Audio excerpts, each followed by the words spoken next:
Hola chicos, muy buenos días.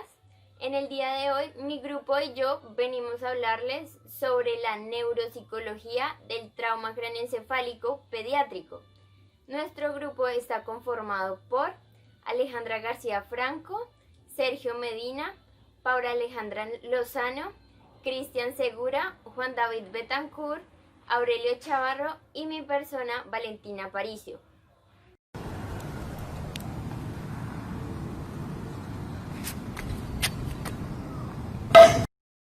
En la siguiente presentación pretendemos describir cuáles son los principales aspectos y los más relevantes sobre la neuropsicología del trauma craneoencefálico pediátrico. Bueno, para iniciar encontramos que el trauma craneoencefálico se define generalmente como toda lesión de tipo central que pueda llegar a ser responsable de una o más de las siguientes características: pérdida o disminución de la conciencia, amnesia, fractura del cráneo, alteraciones neurológicas o neuropsicológicas y desarrollo de lesiones intracraneales. En la clasificación encontramos que, según su naturaleza, el tipo de lesión puede ser o primaria o secundaria. La primaria se divide en dos: focal y difusa. La focal se produce directamente en el lugar del impacto y es mucho más frecuente que se presente en el lóbulo frontal y temporal.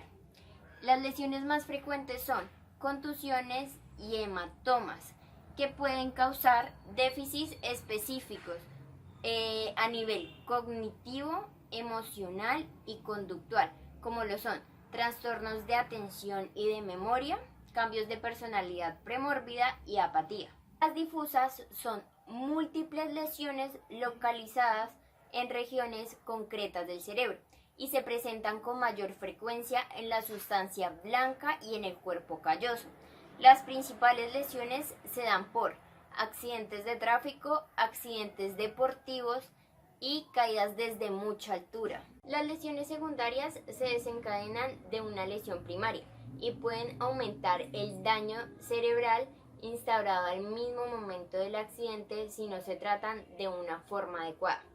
A nivel intracraneal pueden aparecer edemas cerebrales, hemorragias intracraneales, convulsiones, entre otras. Es importante recalcar que el daño cerebral secundario, a diferencia del primario, es potencialmente tratable y en su mayoría se puede anticipar. Para evaluar la severidad, la escala de coma de Glasgow es un estándar aceptado que determina la gravedad del traumatismo craneoencefálico y constituye el indicador pronóstico de mayor significancia de las variables neurológicas. Permite clasificar a los pacientes en subgrupos con lesiones leves, moderadas o graves. Valora la recuperación, la detención o la progresión del daño y también establece medidas diagnósticas y terapéuticas adecuadas. En la clasificación del trauma craneoencefálico podemos decir que se divide en tres según el grado de severidad, en leve, moderado y severo. Para determinar si el trauma es leve, que es uno de los más comunes, no suele existir una pérdida del conocimiento y, de ser así, suele presentarse por unos breves minutos después de la contusión. Si el trauma se considera que es moderado, es porque se tiene en cuenta que la pérdida del conocimiento sea entre media hora, pero no supere los 24 horas, y el umbral de conocimiento para poder aprender nuevas cosas no supera los 7 días. Y por último, si se concluye que el trauma es severo, se identifica por la pérdida de conocimiento de más de 24 horas y el tiempo en aprender nuevas cosas es mayor a una semana. Esta clasificación se hace por medio de una evaluación denominada escala de coma de Glasgow, GSC por sus siglas en inglés, y que fue creada hace más de 40 años en la ciudad de Glasgow, y de ahí deriva su nombre. Esta escala recoge tres tipos de respuestas: oculares, motoras y verbales, que se dividen de entre 3 y 15 puntos que están ordenados de la siguiente forma. En las respuestas oculares podemos encontrar 4 puntos, siendo lo máximo una respuesta espontánea con 4 puntos, 3 puntos una respuesta al hablarle, 2 puntos una respuesta al dolor y 1 punto al no responde. En las respuestas motoras encontramos 6 puntos, siendo lo máximo una respuesta obedeciendo órdenes, 5 puntos a un dolor localizado, 4 puntos a una flexión o retirada del dolor, 3 puntos una flexión anormal del dolor, 2 puntos una extensión por dolor y 1 punto al no responde.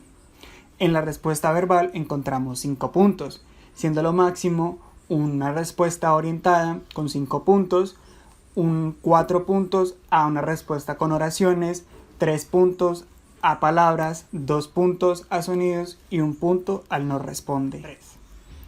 Etiología del trauma craneoencefálico pediátrico. En niños menores de 1 año, la etiología se da por accidentes de la persona a cargo del niño o niña. Por ejemplo, una caída de brazos o dejarlo caer en alguna superficie donde pueda moverse o deslizarse, e incluso alguna caída en sillas altas. Pero predominantemente se encuentran los malos tratos, ya que pueden producir hemorragias intracraneales. A los 2 años de vida, la motricidad de la niña o niño aumentan y esto produce que las caídas desde su misma altura sean más frecuentes.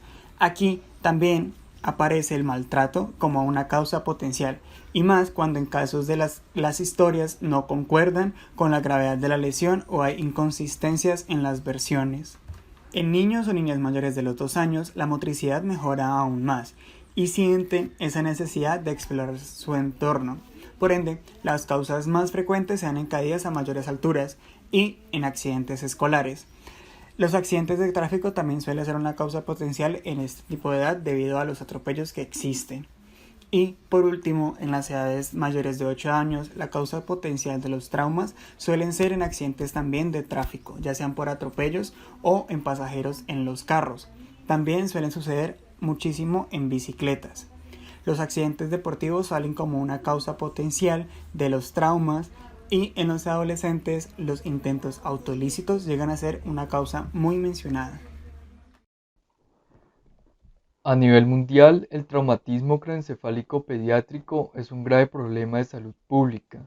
Según la Organización Mundial de la Salud, provoca anualmente alrededor de 1.8 millones de muertes, entre 20 y 50 millones de lesiones post-trauma y más de 5 millones de discapacitados permanentes. Los accidentes de tránsito son la principal causa de patologías de este tipo, y la incidencia varía según el país, en un rango que va desde 47 hasta 280 casos por cada 100.000 niños. El 80% de los traumatismos craneoencefálicos son leves y tienen una mortalidad entre el 1 y el 6%, mientras que el traumatismo craneoencefálico severo alcanza una mortalidad del 30%. En Estados Unidos, el traumatismo craneoencefálico es la principal causa de discapacidad y muerte en edad pediátrica. Anualmente se presentan 1.4 millones de consultas de este tipo, 270.000 ingresos en unidades de emergencia, 52.000 defunciones en todos los grupos de edades. La conmoción cerebral y otras formas de traumatismo craneoencefálico leve constituyen de manera aproximada el 75% de los traumatismos craneoencefálicos ocurridos al año. La morbilidad a largo plazo por secuelas neurocognitivas, motoras y o de impedimento psicosocial en los traumatismos craneoencefálicos leves es de un 1%, mientras que en moderados y severos alcanza un 5%. Hay que recordar que en este país el traumatismo craneoencefálico en población pediátrica es causada comúnmente por caídas y accidentes de tránsito. Debemos recordar otros tipos de traumatismo que son estudiados en este país. Uno de ellos es el traumatismo craneal por maltrato. Esta es la forma más mortal de abuso infantil y es la causa más común de lesión cerebral traumática severa en bebés. La tasa anual de traumatismo craneal por maltrato es de 27 a 32 por cada 100.000 niños y la tasa de mortalidad es de 2,36 por cada 100.000 niños. Los niños menores de 1 año corren mayor riesgo de muerte, con una tasa de mortalidad 10 veces mayor comparada con niños mayores. Otro de los tipos de traumatismo craneoencefálico es el relacionado con deportes. Al año, 1,9 millones de jóvenes sufren conmoción cerebral relacionada con la práctica de algún deporte.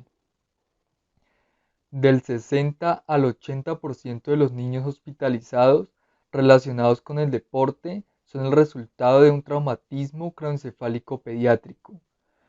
Los deportes que aportan mayor número de casos son en los niños el fútbol americano, el hockey y el lacrosse, y en las niñas el fútbol, el lacrosse y el baloncesto. Entre los años de 1996 y 2010 hubo más de 78.000 lesiones craneales relacionadas con los deportes de nieve en niños y adolescentes, y las cifras continúan creciendo año tras año. En Latinoamérica, los accidentes de tránsito son la causa de la mayoría de patologías de origen traumático. En Sudamérica y México se reporta la mayor incidencia y constituye una de las principales causas de muerte en niños menores de 15 años. En México, los accidentes de tránsito son la primera causa de muerte y la cuarta causa en discapacidad en población de 5 a 14 años de edad. En niños de 1 a 4 años, el traumatismo craneoencefálico supuso una cuarta parte del total de las muertes, y en la población de 5 a 14 años constituyeron la causa de 1 de cada 3 muertes. Se considera que al menos 1 de cada 10 niños sufrirá una lesión craneoencefálica importante durante su infancia. En Colombia, en los servicios de urgencia de neuropsicología, la frecuencia del traumatismo craneoencefálico en todas las edades es de un 70%. La principal causa son los accidentes de tránsito con 51%, de los cuales 43,9% son generados por accidentes en moto. Según el DANE, el Departamento Administrativo Nacional de Estadística, en el 2010, el total de defunciones en Colombia es ocupado principalmente por el trauma, con 40,4%, distribuido en 69% por homicidios, el 15,9% por accidentes de tránsito y el 7,6% en otros accidentes. Es de recordar que estas cifras son de edades entre niños y adultos, porque en Colombia son prácticamente escasas las estadísticas que muestran la incidencia del trauma craneoencefálico en población pediátrica. Aún así se conocen algunas cifras importantes, como que el traumatismo craneoencefálico supone la primera causa de muerte en niños. La tasa de mortalidad en trauma severo llega a ser hasta el 50%.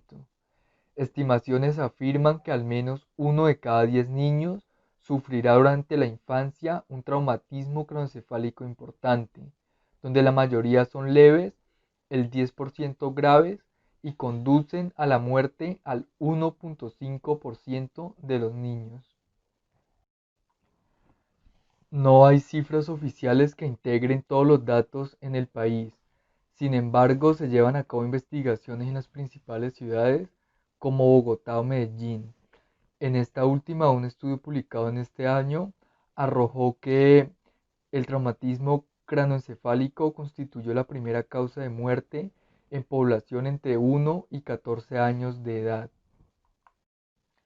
En el mismo artículo se determinó que entre el año 2010 y 2017 se identificaron 224 casos en el área metropolitana del Valle de Aburrá. El sexo masculino predominó con 145 casos, lo que supuso el 64,7% del total. Hubo una distribución similar en los 3 grupos de edad y la media de edad fue de 4,5 años. El sexo femenino representó el 35,3% de los casos, con 79 de ellos. El 40% de los casos, o sea 90 pacientes, pertenecían al nivel socioeconómico bajo y el 59,3% pertenecían al nivel socioeconómico medio.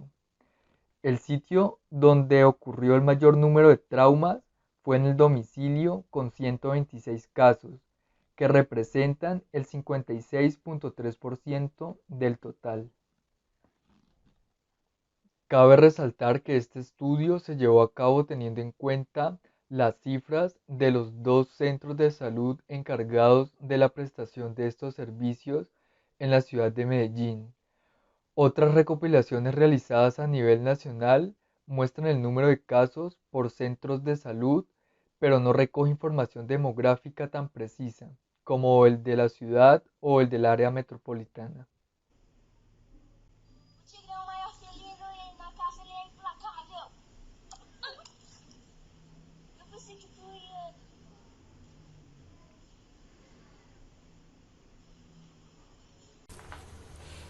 Una de las primeras consecuencias de un traumatismo cráneoencefálico es la pérdida de conciencia. La duración y el grado de este estado es uno de los indicadores más significativos de la gravedad del traumatismo.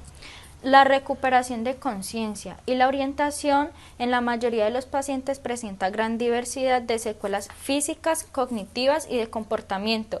Estas varían su naturaleza y gravedad por la extensión y localización del daño cerebral, además por las características de personalidad, inteligencia, el contexto familiar que tenía previamente el afectado.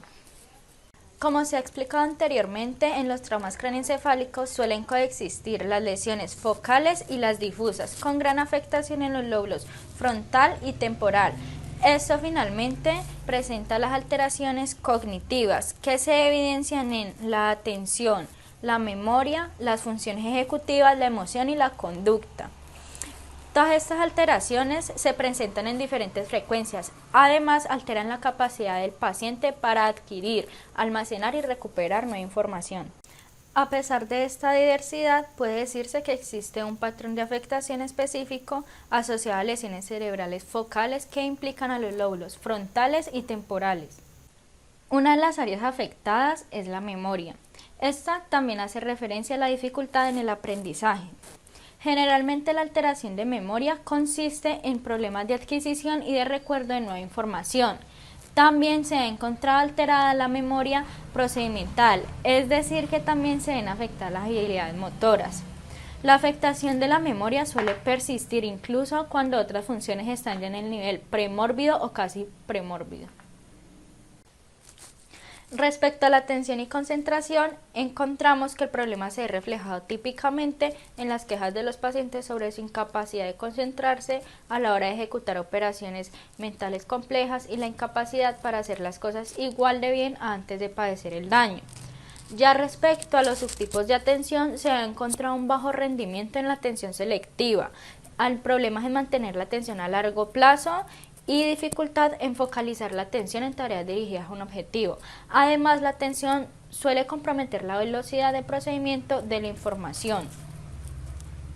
Bueno, finalmente están las funciones ejecutivas, en las cuales encontramos una relación entre la planificación de la conducta, una identificación en la dificultad para adaptarse a nuevas situaciones, haciendo más vulnerables a la interrupción de la conectividad de la regulación emocional. Bueno, a continuación yo les voy a hablar sobre las características en cuanto a las habilidades sociales, digamos, de un traumatismo craneoencefálico pediátrico. Entonces, cómo este tipo de lesión puede afectar todo el proceso comportamental e inhibitorio emocional del niño o niña. Cabe resaltar que las habilidades sociales son de vital importancia para el buen desarrollo. En este caso estamos hablando de un niño, está en su etapa de desarrollo, para socializar en todos los entornos en los cuales, digamos, el niño o la niña se va a desenvolver en el presente y pues a futuro. Entonces en el presente tendríamos el ámbito familiar, el ámbito escolar, todo lo que tiene que ver con el juego, la socialización con los demás niños y bueno, la sociedad en general. Y más adelante pues ya sería el ámbito laboral, entre demás campos donde esta persona se pueda desempeñar, ya cuando esté grande. Las habilidades sociales son de vital importancia porque van a ayudar a que el individuo pueda establecer relaciones recíprocas, relaciones sanas con los demás, duraderas, y estas habilidades le ayudan al niño o niña para poder adaptarse, ¿sí? Les brinda ese proceso de adaptabilidad ante las situaciones, cómo reaccionar ante una situación, cómo comportarse en ciertos entornos. Entonces estas habilidades son supremamente importantes para una buena calidad de vida pues del niño o niña y a futuro pues de la persona adulta. Entonces esto es clave a tener en cuenta al momento de, de hacer todo el estudio y la evaluación neuropsicológica, porque de aquí depende mucho la calidad de vida que va a tener el niño, bueno, a nivel individual, pero más que todo a nivel grupal, en su relación con los otros, en su relación con el mundo, con el entorno donde el niño o niña esté o vaya a estar. Bueno, por otro lado, hay que tener en cuenta que, bueno, a nivel de la neurociencia, estas habilidades sociales están mediadas por una compleja y extensa red neuronal integrada en el cerebro.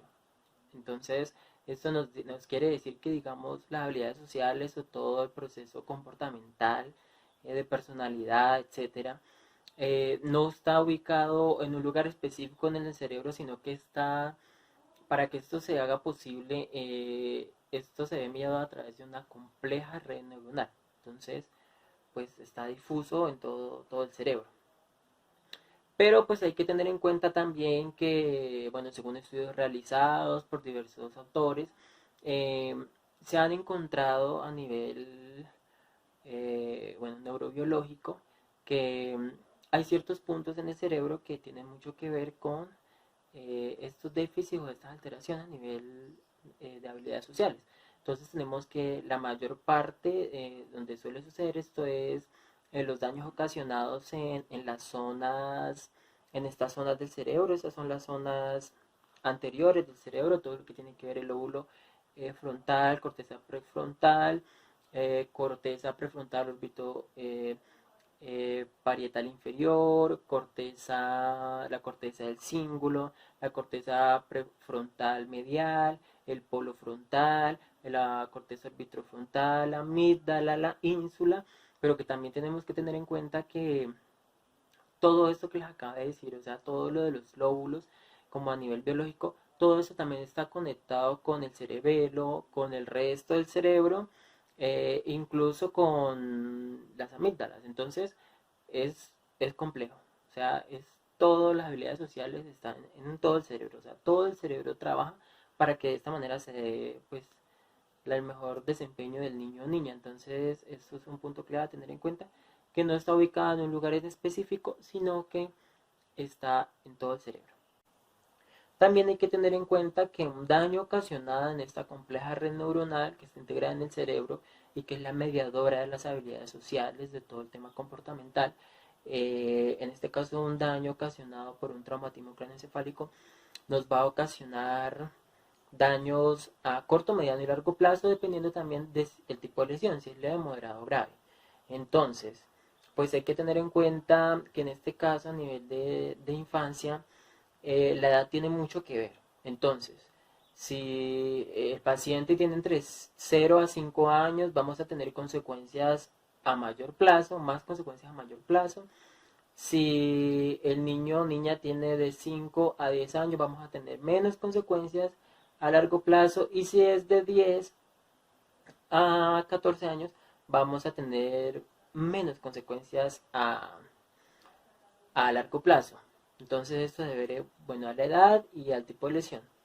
Pero también hay que tener en cuenta que, como una ventaja que tenemos en este caso en pacientes pediátricos, según estudios realizados, se ha determinado que entre los 5 y los 10 años hay como una ventana de plasticidad cerebral donde, bueno, como el niño está en pleno desarrollo, es más fácil de que una zona que no se ve afectada comience a ser las funciones de una zona que sí está afectada. Entonces, bueno, esta es como una ventaja que se tiene frente a el traumatismo craneoencefálico en los adultos, ¿no? Porque aquí tenemos una mayor ventaja de plasticidad cerebral. También con este tipo de pacientes, niños o niñas, hay que tener algo muy en cuenta, que es como está en pleno desarrollo de sus habilidades, no solo sociales, sino no el desarrollo en sí de todo su sistema cognitivo, sus habilidades. Entonces hay que tener en cuenta que a medida que pasa el tiempo se pueden ir determinando y viendo mejor los déficits o alteraciones.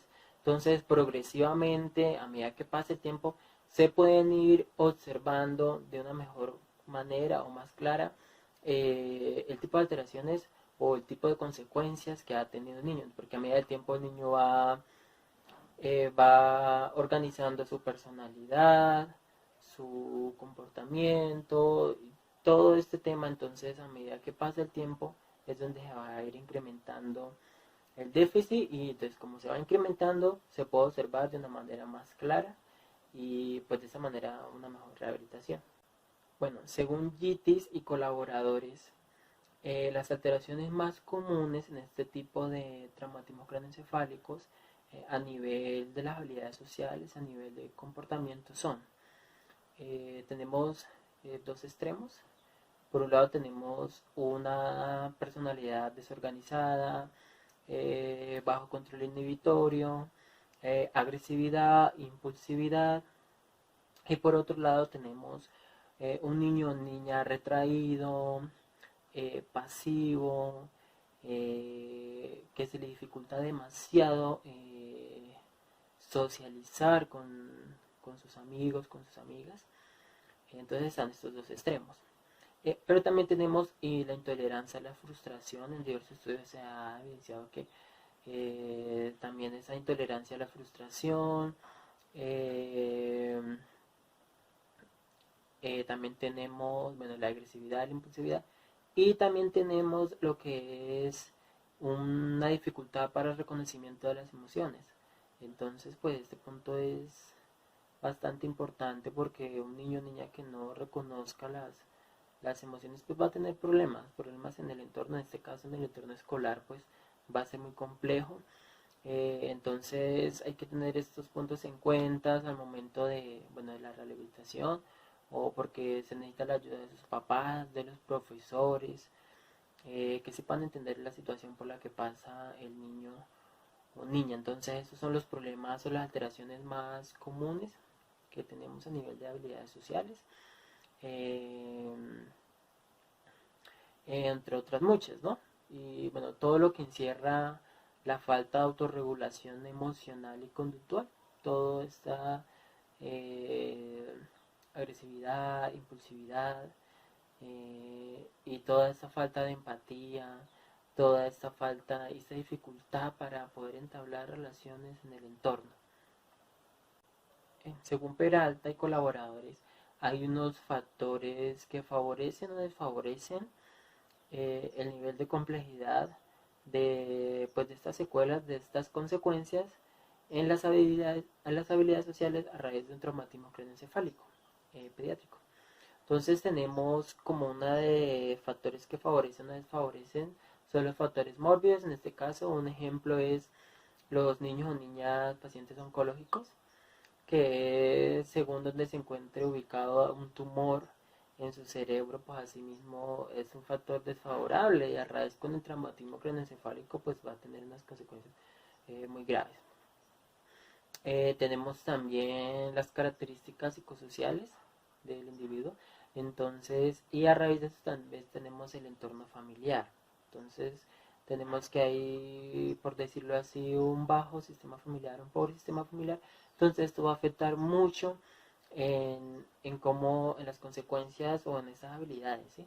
Entonces tenemos familias, cada familia tiene sus características particulares. Podemos tener familias muy amorosas, papás muy amorosos, papás muy pacientes, hermanos muy amigables, muy hermanables, que van a favorecer, son factores que favorecen a que este niño o niña pues pueda mejorar de una manera más rápida, y como que esas consecuencias pues no afecten tanto, ¿no? Pero por otro lado tenemos los hogares donde pues no son para nada comprensivos, los papás trabajan, qué sé yo.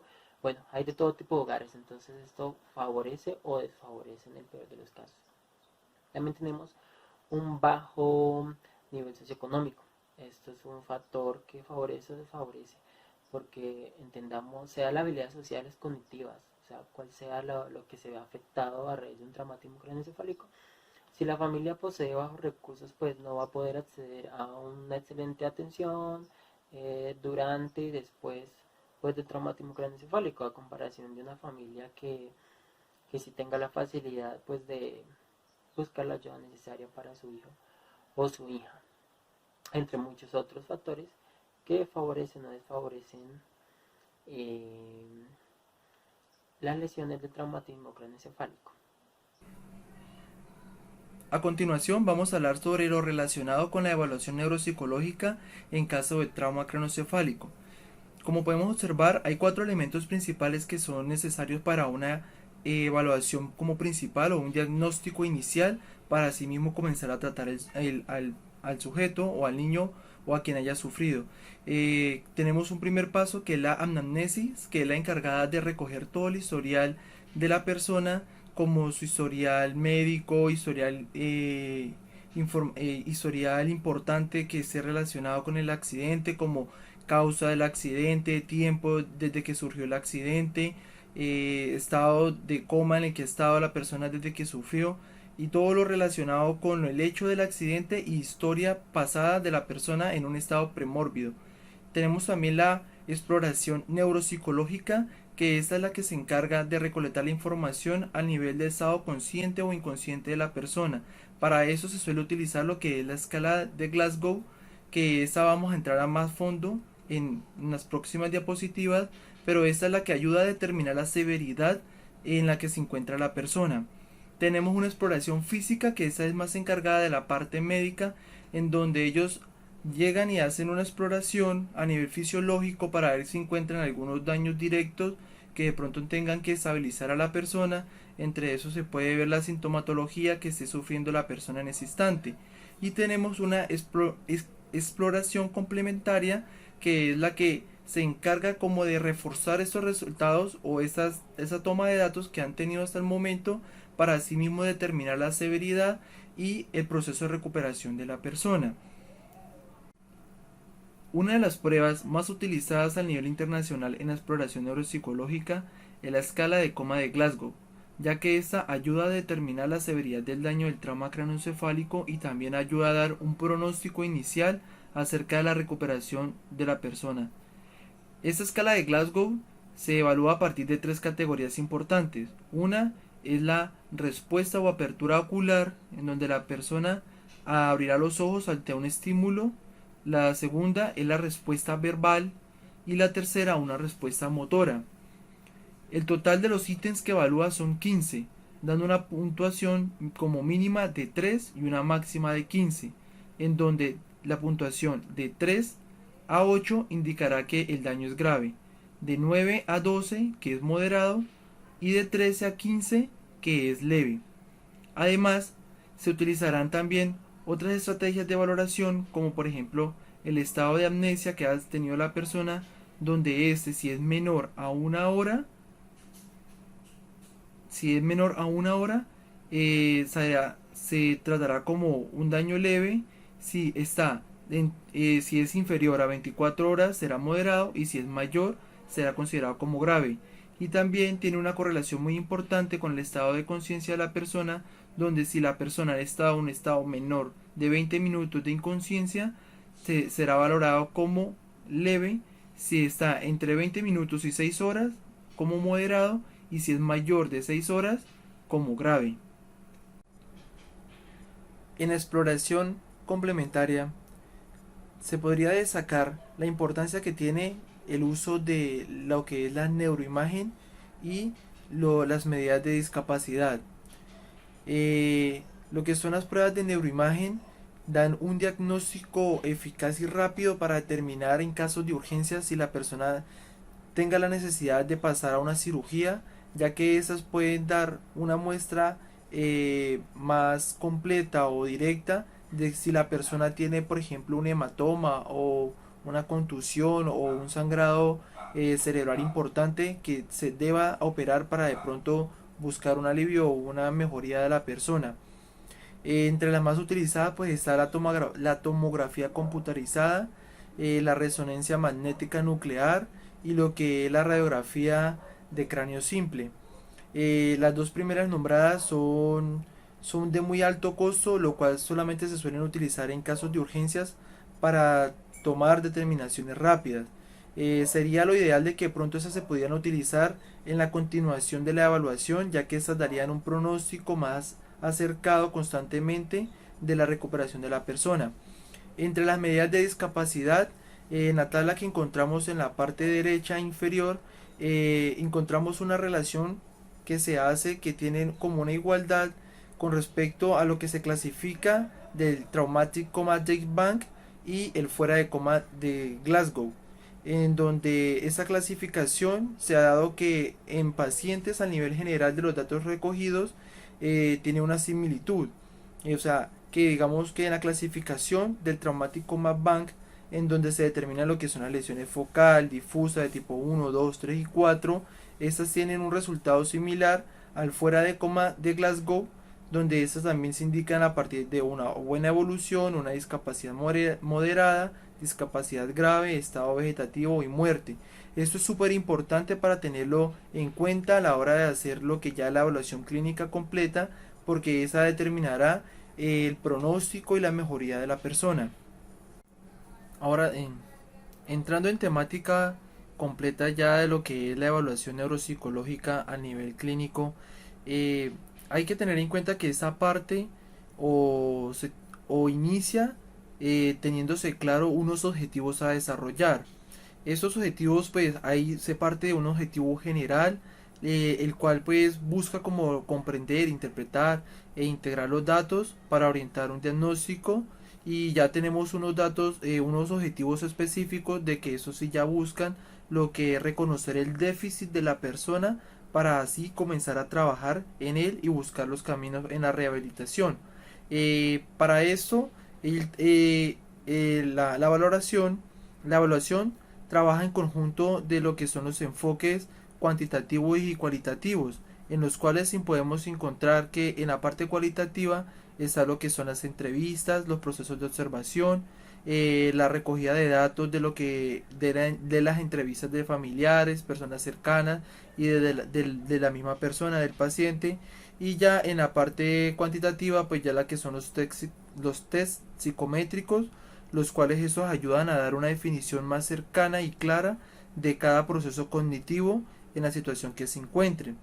Es importante tener claro lo que son los conceptos de déficit, actividad o discapacidad, participación y minusvalía, ya que estos ayudan a dar un pronóstico o dar como una idea más centrada en la situación de que se encuentra la persona, ya que esto es como si fuera una especie de escala donde el déficit hace que se cree una discapacidad o un problema en cierta actividad, generando como resultado completo de una minusvalía o una posible no participación en algún hecho.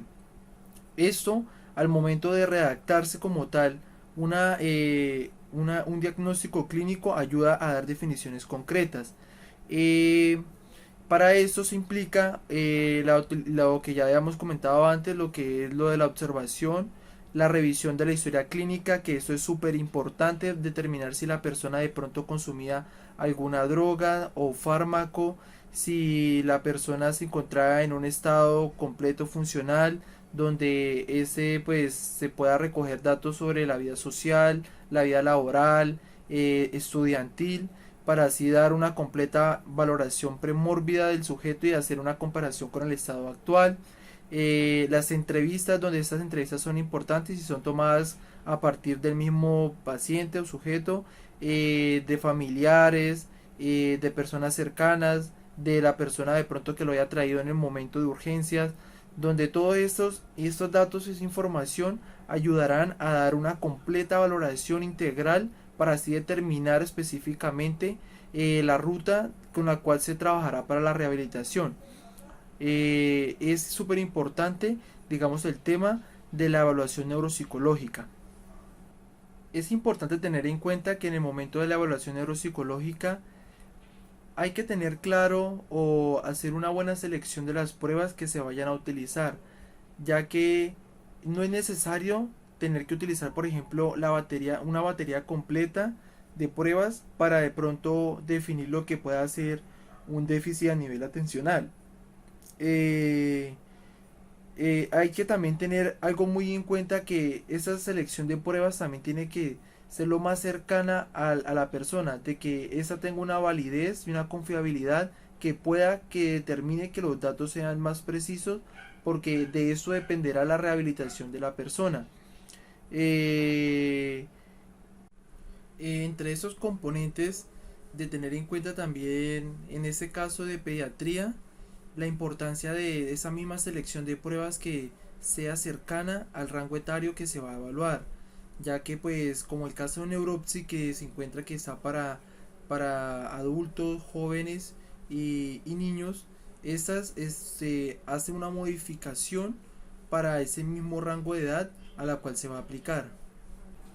De nuevo recuerdo que es muy importante esa selección de pruebas que se vaya a hacer, porque estas son muy importantes a la hora de determinar los déficits que se van a trabajar en la parte de la rehabilitación. También hay que tener muy en cuenta la posible relación que se puede presentar entre los diferentes procesos cognitivos. Por ejemplo, donde un proceso o un déficit a nivel atencional se puede también ver remitido en la parte de memoria, haciendo que de pronto eso se vea como un problema grande a nivel de aprendizaje. Digamos que la idea de esta evaluación precisamente busca eso, encontrar en dónde se encuentran específicamente esos déficits para poderse trabajar. Como podrán visualizar, esta diapositiva de las siguientes dos hacen una recopilación de las pruebas neuropsicológicas como más utilizadas y las que se encuentren más cercanas al contexto colombiano. Entre las pruebas encontramos lo que es la neuropsi, que creo que muchos de nosotros estamos ya familiarizados con esa prueba, donde es una batería que evalúa diferentes procesos cognitivos, dando una valoración completa de la persona. Recuerden de que no es necesario aplicar toda la batería, sino en caso de que pronto se quiera evaluar un proceso específico, se utilicen las que sean encargadas de este y sacar los resultados. También tener en cuenta que, digamos, lo que es la emoción y la inteligencia, estas se pueden determinar también a partir de pruebas completas donde se evalúe la personalidad, ya que estas se han basado o se han realizado a partir de estos dos componentes. Bueno, ahora vamos a hablar del plan de intervención tanto físico como neuropsicológico.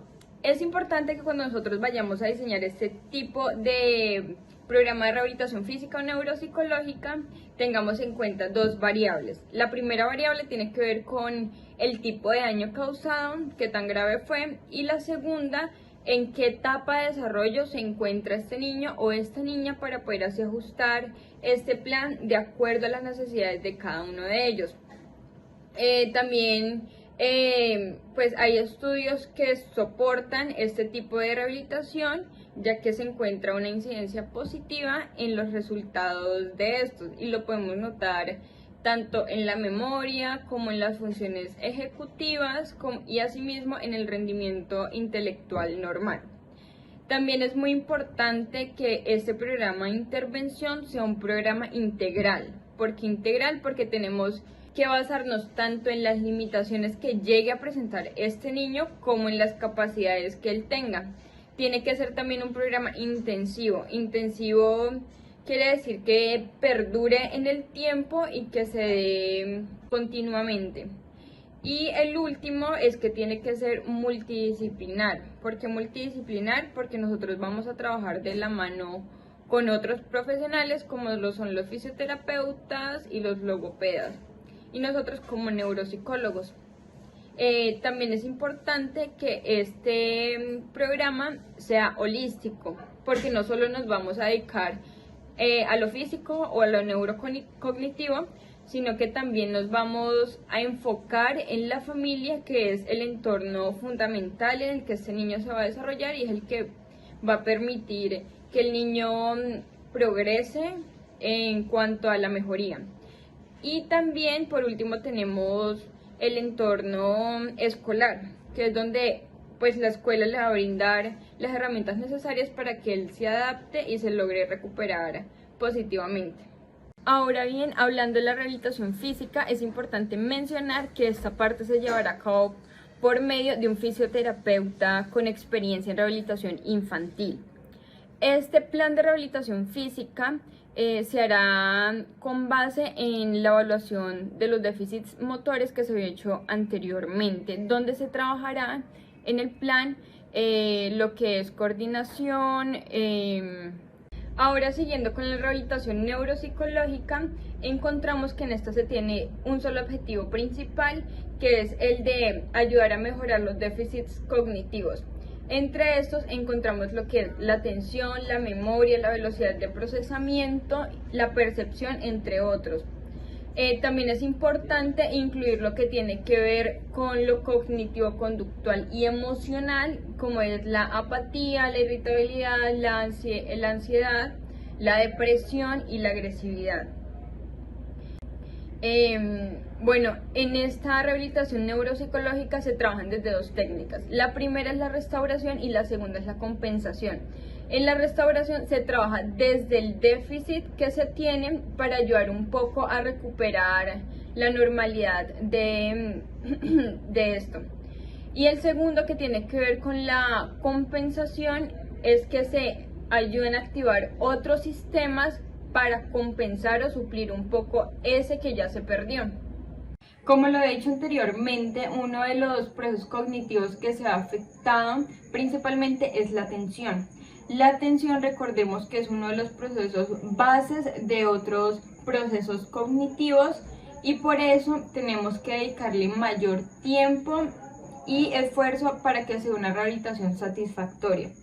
En los ejercicios que se van a trabajar en torno a la atención, tenemos que dedicarle al menos 30 minutos al día, bien sea en la casa o en la escuela, y tiene que ser supervisada por un adulto. Se tienen que trabajar tareas de menor a mayor complejidad.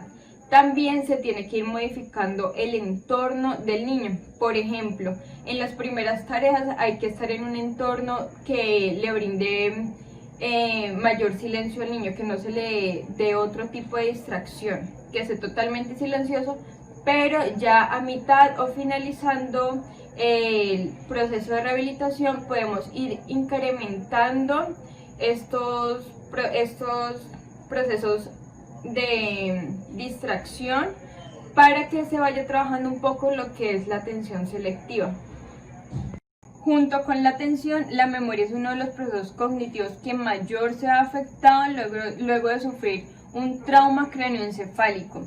Tenemos que tener en cuenta que aquí se pueden trabajar tareas de repetición, reagrupamiento y de procesamiento semántico.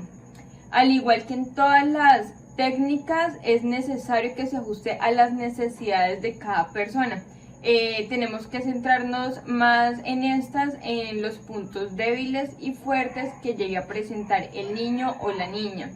En cuanto a las funciones visoespaciales, lo que se trabaja principalmente en pacientes que han sufrido de trauma cráneoencefálico son las heminegligencias unilaterales.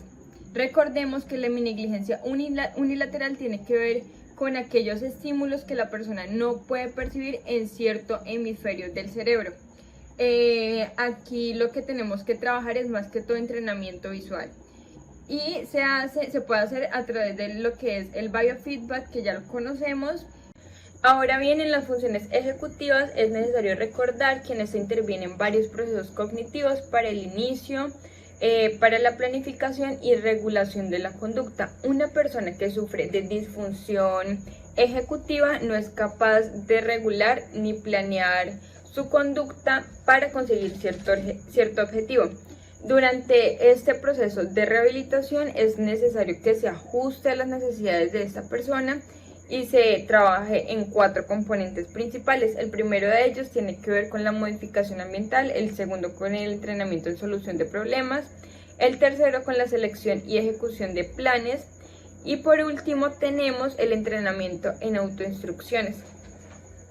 El último componente que vamos a trabajar en la rehabilitación neuropsicológica es el componente socioeducativo.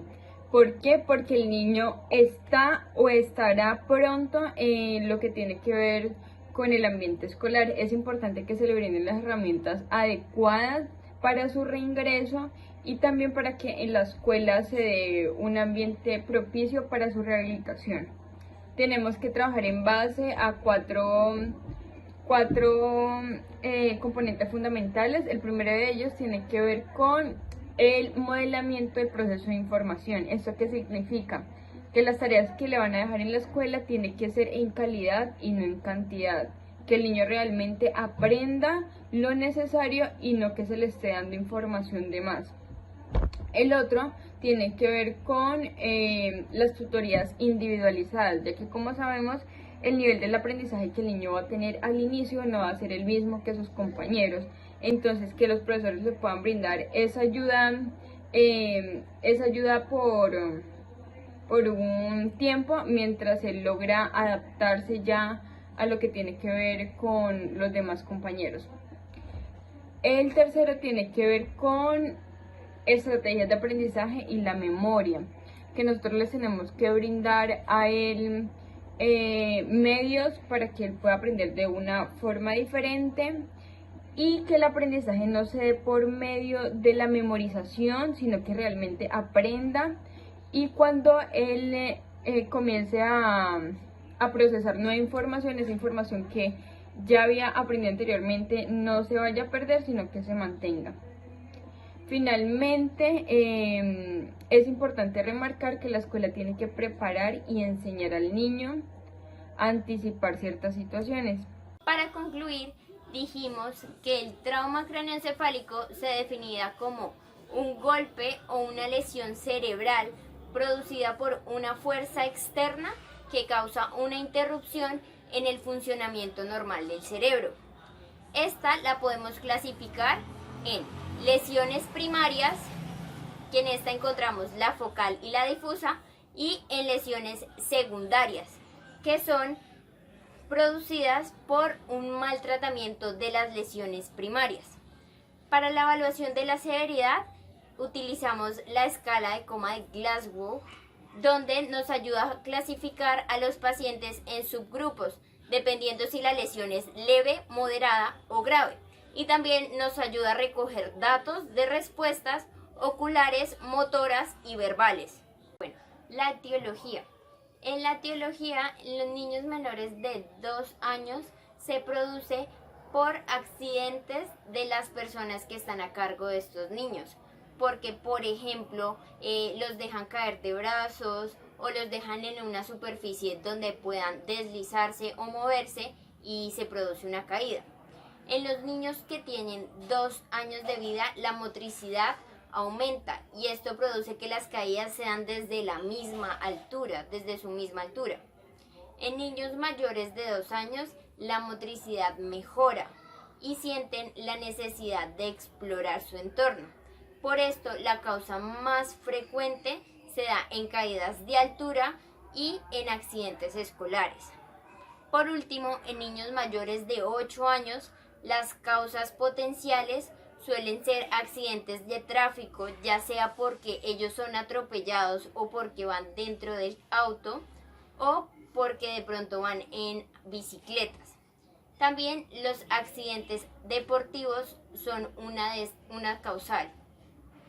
En la epidemiología encontramos que, según la Organización Mundial de la Salud, a nivel mundial, el trauma craneoencefálico pediátrico es un grave problema de salud pública, ya que provoca anualmente alrededor de 1.8 millones de muertes, entre 20 y 50 millones de lesiones postraumatismo y más de 5 millones de discapacitados permanentes. Los accidentes de tránsito son la principal causa de patologías de este tipo a nivel mundial, latinoamericano y nacional. En Colombia, el 51% de los traumas craneoencefálicos son productos de accidente de tránsito y el 43% de estos son por accidentes de motocicleta. La mortalidad del trauma craneoencefálico severo en Colombia llega a ser hasta del 50%. En nuestro país, las estadísticas epidemiológicas son muy escasas. Lo que se conoce son estimaciones o cifras de ciudades como Bogotá o Medellín, donde procede la mayoría de este tipo. La neuropsicología del traumatismo craneoencefálico pediátrico. Aquí es muy importante recalcar que las secuelas dependen de la severidad del trauma, de la ubicación de la lesión, de la edad y del tiempo transcurrido desde el accidente. Aquí se divide en dos factores, los cognitivos y los psicosociales. En los cognitivos podemos encontrar que las áreas que se ven afectadas son el lenguaje expresivo, las funciones ejecutivas, la memoria, la atención y la concentración. En los factores psicosociales, la afectación es en habilidades como problemas de socialización, intolerancia a la frustración, agresividad, impulsividad y retraimiento. Finalmente, es muy importante recordar que la interacción entre estos dos factores va a determinar el funcionamiento adaptativo posmórbido. Bueno, recapitulando un poco acerca del diagnóstico y evaluación neuropsicológica, tenemos dos grandes ejes. El primero es la valoración inicial, el diagnóstico, y el segundo ya es como tal el proceso de evaluación. En el primer eje tenemos varios puntos. El primero, hay que tener en cuenta la anamnesis, que es todo la historia del paciente y todos los factores premórbidos que pues de pronto se pueden estar afectando también con el traumatismo craneoencefálico pediátrico.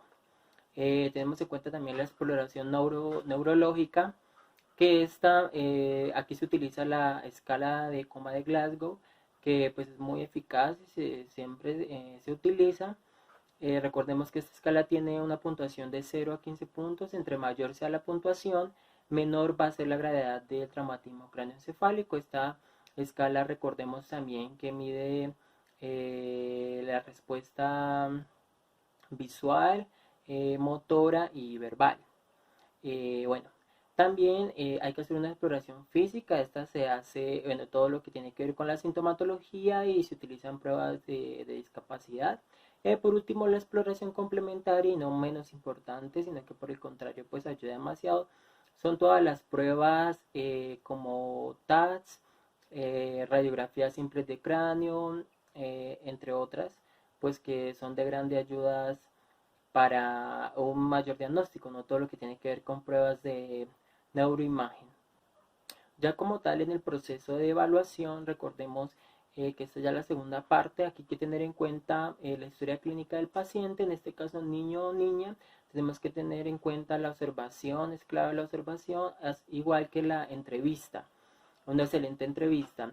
Y ya por último, pues como tal, la aplicación de las pruebas neuropsicológicas. Entonces podemos aplicar una batería que evalúe todo en su conjunto, o también se puede utilizar subpruebas de estas que se enfoquen específicamente en alguna función cognitiva. Recordemos que se evalúan, entre los que se evalúa está la atención, memoria, lenguaje, personalidad, el componente emocional, inteligencia y funciones ejecutivas, entre otros. Recordemos también la rehabilitación física y neuropsicológica. En primer lugar, cabe resaltar que este es un proceso multidisciplinar, especialmente en el campo, en la rehabilitación física, porque pues se tiene que trabajar con profesionales de diversas áreas de la salud, pues en este caso con un fisioterapeuta, entre otros profesionales. Recordemos que ya en la rehabilitación neuropsicológica, esta se compone de dos ejes o dos puntos claves. El primero es la restauración. La restauración tiene que ver con mejorar aquellas partes o aquellos daños que bueno, sufrieron un daño, pero que no se dañaron del todo. Entonces toca restaurar. Entonces lo que se debe es hacer ejercicios que potencien esa función. Poco a poco se le pone al niño o la niña que realice ese tipo de ejercicio hasta lograr pues el estado normal. Por otra parte ya tenemos la compensación. Aquí es cuando el daño afectó o bueno, daño, valga la redundancia, completamente una función. Entonces toca enseñarle al niño o la niña a activar otros sistemas que puedan compensar las funciones que hacía esa área afectada o dañada. Aquí se tiene que trabajar en las áreas fuertes del niño. Ejemplo, bueno, se le dañaron algunas áreas, entonces se trabaja fuertemente en las áreas que están, bueno, intactas. La adaptación, entonces se tiene que adaptar cada terapia de rehabilitación, porque recordemos que un traumatismo craneoencefálico es diferente para cada niño o niña, y esto depende de la edad, de la lesión, etcétera. Bueno, hay múltiples variables, entonces hay que adaptar el proceso de rehabilitación a cada niño o niña. Por último, tenemos que este debe ser un proceso holístico. ¿Qué quiere decir con esto? Que hay que trabajar no solamente el neuropsicólogo, no solamente el terapeuta, no solamente los profesionales en la salud, sino que hay que trabajar también en este caso con la familia y también en el ámbito escolar, con los profesores, si es necesario pues que haya un profesor encargado de este niño o niña para ir ayudándole para que él vuelva a reintegrarse, digamos, a la normalidad. Entonces, esto es un trabajo mancomunado, un trabajo en equipo para lograr que este niño o niña pues tenga la mejor calidad de vida posible, pues a pesar de todas estas consecuencias ocasionadas por un traumatismo craneoencefálico. Por último, déjenme recordarles las palabras de Peralta y colaboradores, que nos dice que el traumatismo craneoencefálico es un verdadero reto para los profesionales en la salud, en este caso, bueno, neuropsicólogos y pues nosotros como psicólogos en formación y próximamente psicólogos, en la atención a este tipo de lesiones, su seguimiento, su correcto diagnóstico, el trabajo mancomunado con la familia, para así pues juntos poder mejorar la calidad de vida de estas personas, en este caso niños, niñas y adolescentes. También hay que tener en cuenta en el contexto en el que estamos, entonces crear conciencia desde nuestro punto desde nuestro puesto como psicólogos, próximos psicólogos, de crear conciencia frente a los altos índices de mortalidad referentes al traumatismo craneoencefálico en nuestro país, en Colombia y en el Huila, donde las cifras pues son alarmantes, entonces, y la mayor parte son accidentes de tránsito y la mayoría de motociclistas. Y vemos que, digamos, en la ciudad de Neiva, en el Huila, o sea, los motociclistas pues no tienen conciencia del daño que pueden ocasionar a ellos mismos o a otras personas por no respetar las normas de tránsito. Entonces, para evitar una situación de estas de traumatismo craneoencefálico, y en este caso en la población pediátrica, hay que trabajar desde la raíz, ¿no? Entonces, un compromiso moral de todos, trabajar para evitar que este tipo de traumatismo craneoencefálico se presenten, y más pues en nuestra niñez colombiana, del Huila y a nivel de la ciudad de Neiva. Muchas gracias a todos por la atención. Cualquier duda e inquietud la estaremos aclarando el día del encuentro sincrónico. Hasta luego y que estén muy bien.